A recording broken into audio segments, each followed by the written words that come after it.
நம்ம சிவன் கிச்சனில் இப்போது வெயிலுக்கு வாய் புண்ணு, குடல் புண்ணு எல்லாம் நல்லா ஆகிடும். இந்த கீரை சாறு சாப்பிட்டா முருங்கைக்கீரை ரொம்ப சத்தானது, இரும்பு சத்தும் இதுக்கு அதிகம் ஜாஸ்தி உண்டு. நான் கீரை இந்த மாதிரி உருவி எடுத்துட்டு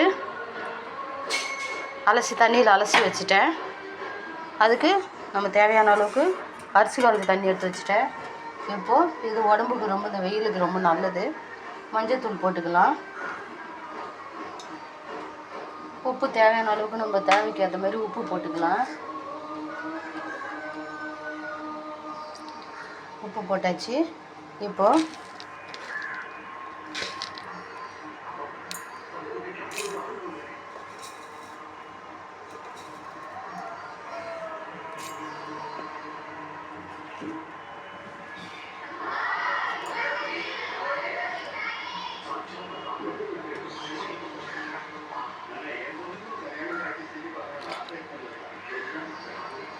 இதை மிக்சியில் கொரன்னு அடித்து எடுத்துடலாம்.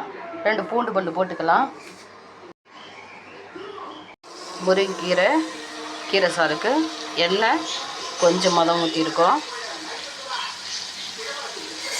இப்போது கடுகு போட்டுடலாம். கடுகு உளுத்தம் பருப்பு போட்டாச்சு.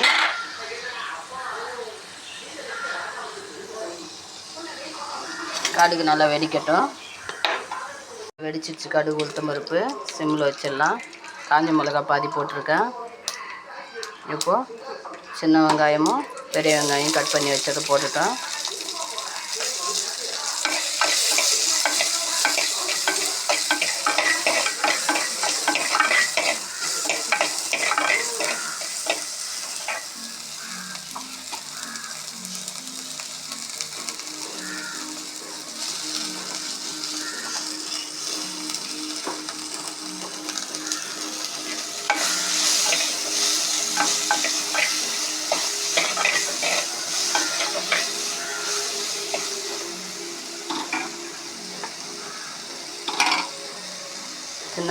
சின்ன வெங்காயம், தக்காளி, மிளகு சீரகம், பெருஞ்சீரகம் இதில் வச்சுருக்கோம். மிக்சியில் கொரன்னு அரைச்சா தான் நல்லாயிருக்கும். நீ வதக்கிடலாமா?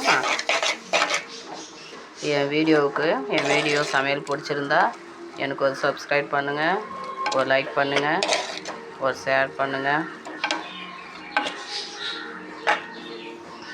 இப்போ வதங்கிடுச்சு. அரிசி கழுவின தண்ணி எடுத்து வச்சுருக்குறோம். இதுதான் சத்தானது.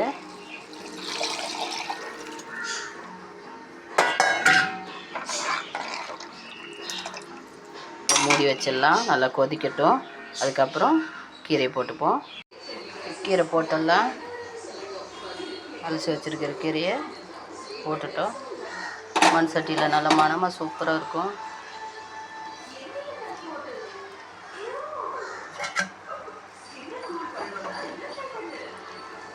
ஒரு 10 நிமிஷம் கொதிக்கட்டும். தேங்காய் பால் ஊற்றி நம்ம தேவையான அளவுக்கு தேங்காய் பால் ஊற்றி இறக்கிடலாம். இது குழந்தைங்களும் கொடுக்கலாம், வயசானவங்களும் கொடுக்கலாம். நம்மளும் இந்த வெயில் காலத்துக்கு வாரத்தில் 2 நாள் சாப்பிட்டோம்னா ரொம்ப உடம்புக்கு நல்லது. கடைசியாக நம்ம இந்த தேங்காய் பால் எடுத்து வச்சுருக்கோம். ஊற்றிட்டு கொதிக்க வைக்காமல் இறக்கிடணும்.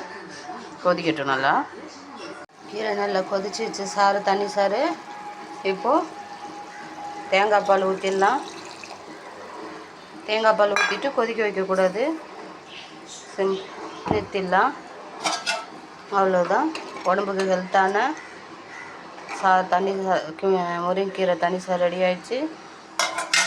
எனக்கு சமையல் பிடிச்சிருந்தா சப்ஸ்கிரைப் பண்ணுங்கள், லைக் பண்ணுங்கள், ஷேர் பண்ணுங்கள், எனக்கு சப்போர்ட் பண்ணுங்கள்.